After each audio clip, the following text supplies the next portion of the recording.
Hello my darlings, welcome back to People of Theatre. Today for a spotlight on the Lord Chamberlain's plays here at the British Library, and I'll be talking to Alex Locke. Hello Alex. Hello. Thanks a lot for your time. I know you're a very busy man here at the British Library.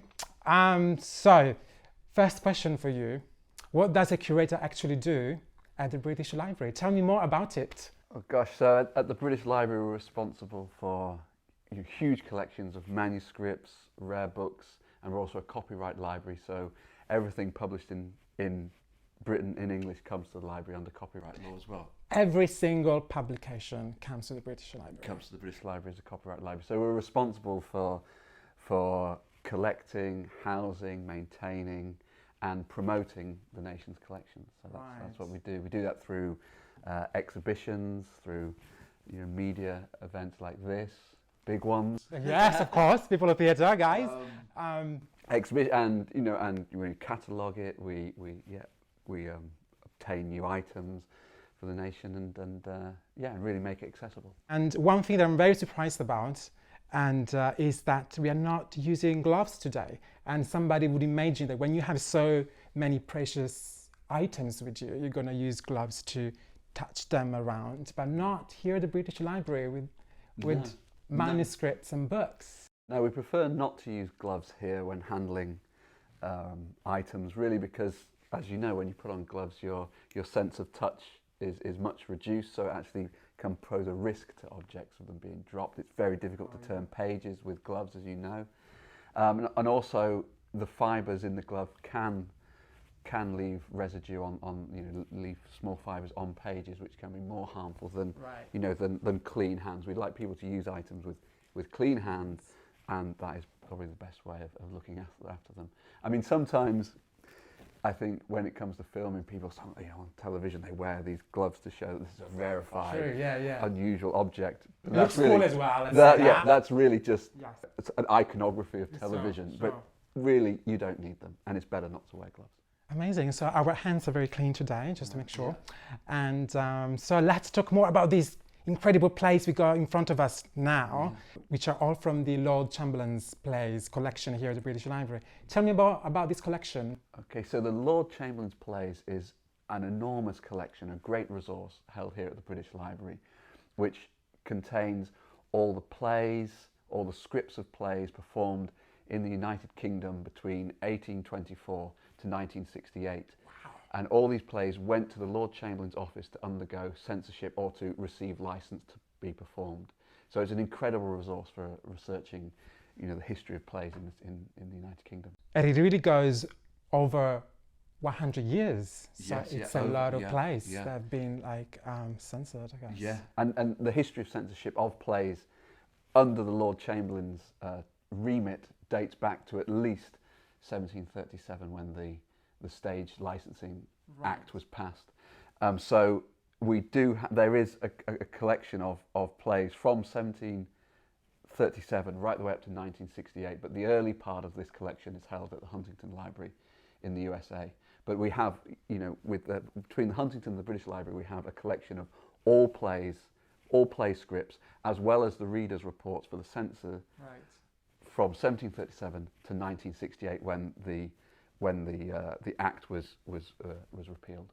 Right, so let's start from the first one you got for us today, to understand really how censorship was actually operating for so many years here in the UK, and what they were cutting and what they were keeping and what they were not happy about. Okay. Let's try to understand that.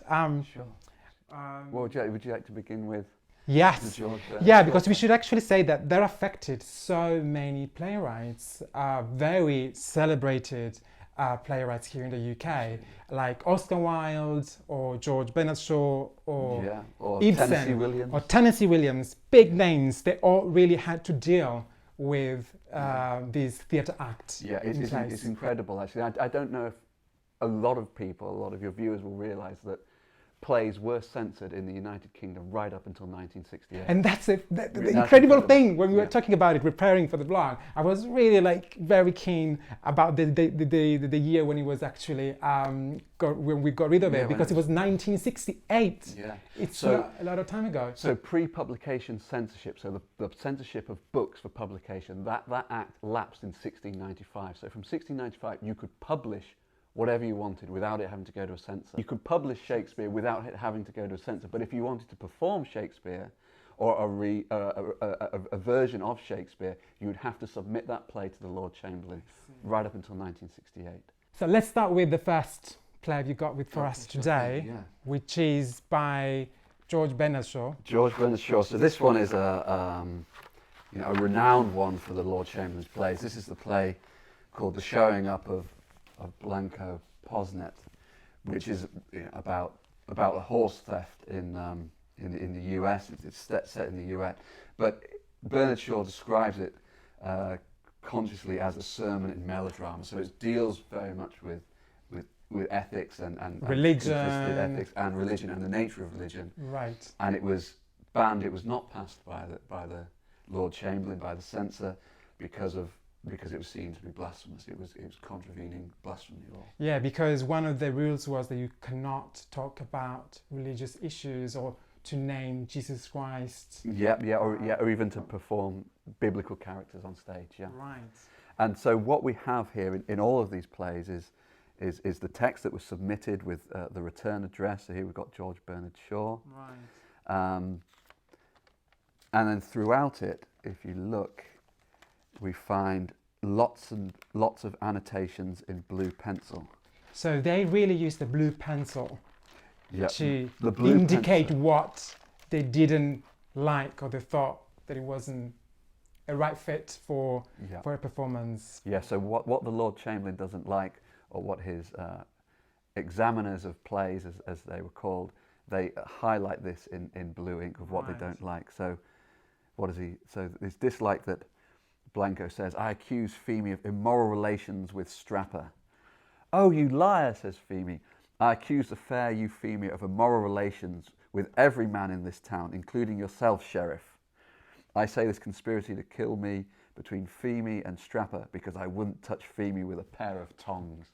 So here the censor is clearly objecting to sexual suggestions, and presumably the sexual involvement of the sheriff with Euphemia, a prostitute. Right, and tongs in the way, because it actually could have been random, really.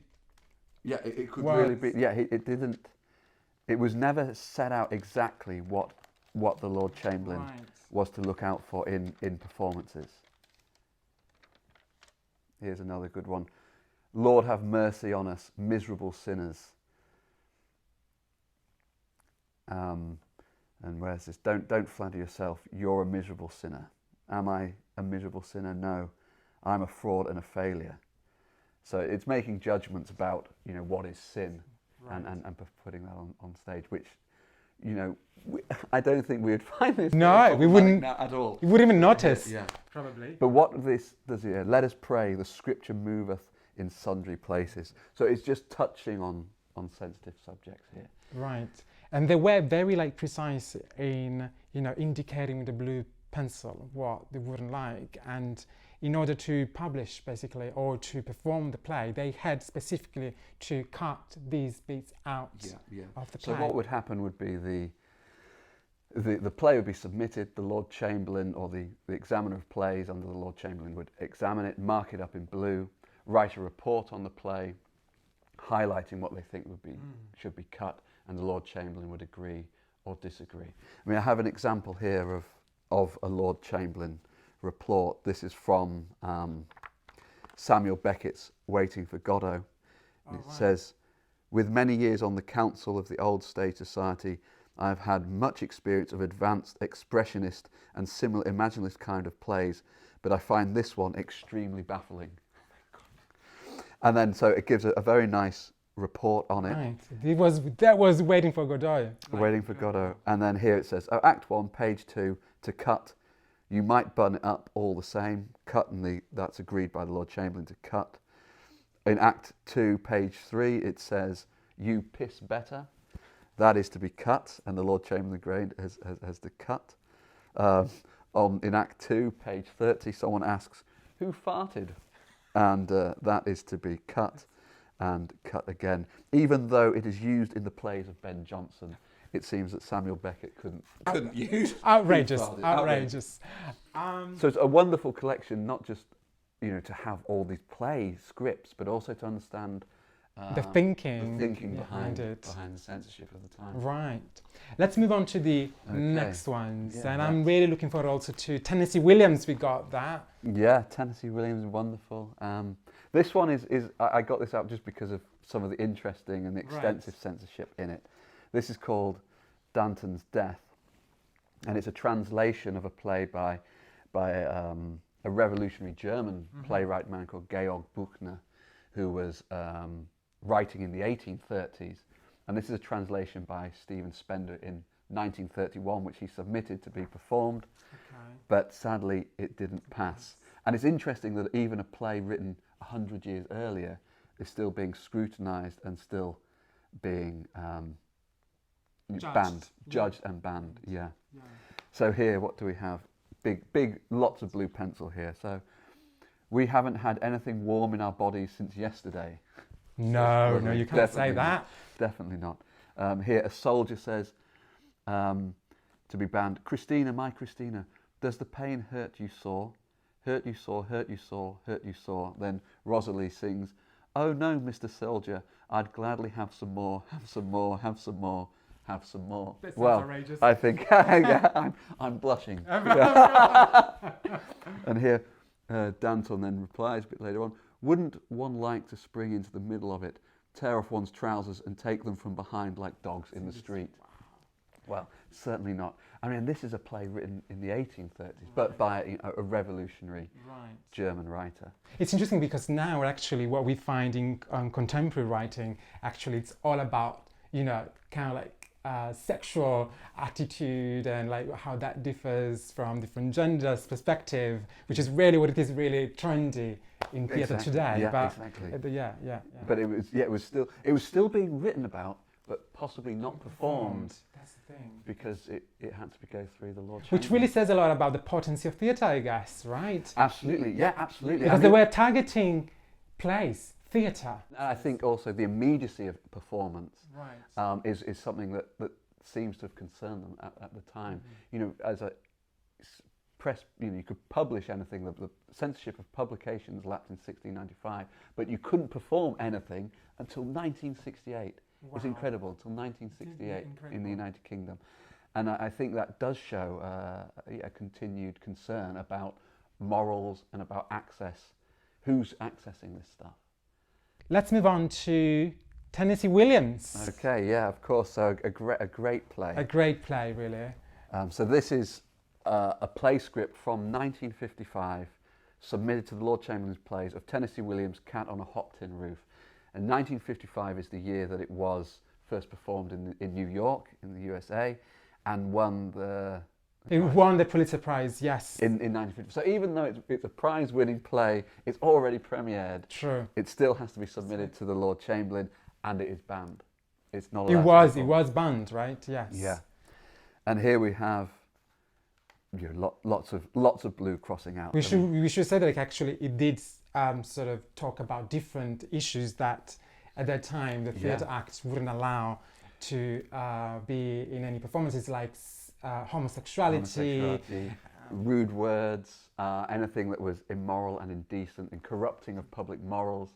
So I guess that they had really a lot of fun censoring this because there was so much in it. Who wants to see that? Yes, I think that they consumed the pencil, all of it. We have here, so originally the licensing, the Stage Licensing Act passed in 1737. It doesn't say exactly what the Lord Chamberlain to look out for, but just that he has this carte blanche to censor what he likes, and his word is final.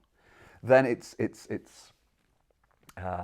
reissued as a new act in 1843, and it says that a play can be banned whenever he, the Lord Chamberlain, shall be of the opinion that it is fitting for the preservation of good manners, decorum, or the public peace to do so. And later, a select committee later advises in 1909 what the Lord Chamberlain should look out for, and that a play should not be licensed if it is to be considered indecent, contains offensive personality. I So, love it. I love that. I love the offensive personality. I would be one of those for sure. they wouldn't let you on. No, not at all. If it represents on stage an invidious manner, a living person or a person recently dead, if it does violence to the sentiments of religious reverence, which George Bernard Shaw did, to be calculated to conduce to crime and vice, to be calculated to impair friendly relations with any foreign power. Which is very interesting, very actual, actually, yeah. for today, right? And to be calculated to cause a breach of the peace. So, you mustn't be swearing, and you mustn't be looking at or discussing things like homosexuality, which this play does. A lot. At the time, 1955, it's still illegal to be gay. In the United Kingdom. Exactly, yes. So here, this is crossing out. I mean, you can't have arse-aching Puritan, can't possibly say that on the stage. You can't talk about drops his eyes to my boobs and licks his old chops. I love that. Incredible. And later on, I think, here, this was particularly Look at that. They did a lot on here. Comments, yes. So here, Brick says, so there's lots of intimations about Brick's homosexuality in this play, isn't there? And you think so. So Brick says, you think so too. You think so too. You think me and Skipper did sodomy together? Well, circle that in blue and get rid of that. An X and that, like, no. Exactly.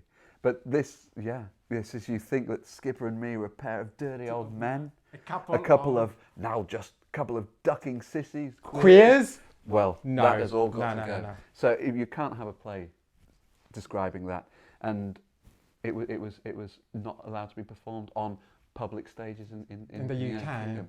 But there was a way of getting round this ban, and how they did it was that they had lots of what were called club theatres. So to attend a theatre, you could become a member of a club, and that way that took that theatre out of the jurisdiction of the Lord Chamberlain. Oh, I see. So people would subscribe to be in private clubs or theatres. Because the good theatre was there, actually. The good plays were there. So this play was first performed in the United Kingdom, I think, in 1958 in the Comedy Club, which was a private theatre, in the Comedy Theatre, which was a private theatre club. Wow. And it wasn't performed in the United Kingdom in a public theatre for something like 40 years after. Wow. Interesting. If you think about it now in the United Kingdom, it's incredible to think about that. Yeah. George Bernard Shaw, with his Blanco Posnet, he just ignored it. He ignored the ban. I think he went to Dublin. He went to Dublin. He had the Abbey Theatre. Right. He had Abbey Theatre troupe put it together, and he performed it first in Liverpool in contravention to the ban, and then later in Dublin as the premiere. So you could ignore it, but it was at the risk of the theatre, because they could be fined £50 and not have their licence to be a theatre. Oh, which is a very big deal. Big deal. So. Great. That's how you could do it. Let's see some more of this, actually, because I really love Tennessee Williams, so I'm so curious. I mean, this is just full of... That's the fun bit of it. Yeah. We said before. Big Daddy says crap when he's discussed. That's right, crap. I say crap too, like Big Circled. Daddy. No crap. No crap. No crap. Nice. Wonderful play. Wow, it's a wonderful play. Yes. Thank you very much. Okay. And then we have to finish with something really recent. Yes. So this is one of the last plays to go through the Lord Chamberlain's office, and it's called The Black President. It was by James Sheville, who was a radical poet and lecturer in English in San Francisco, and it's a play that really speaks to the civil rights movement in the US. It was performed in the United States, but came over to be performed in the UK, and had to go through the Lord Chamberlain's plays where it failed. And it didn't pass. It didn't pass, and I think this for a number of reasons. And you see by now we've got blue tabs on the top to identify the worst bits.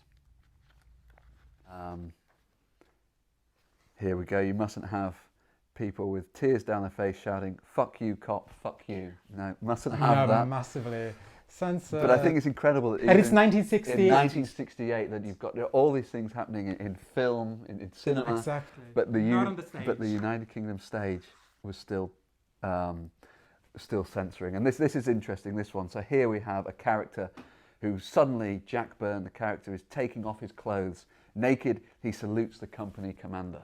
And this is highlighted and marked for censorship. And nudity was a very complicated issue with the Lord Chamberlain's plays.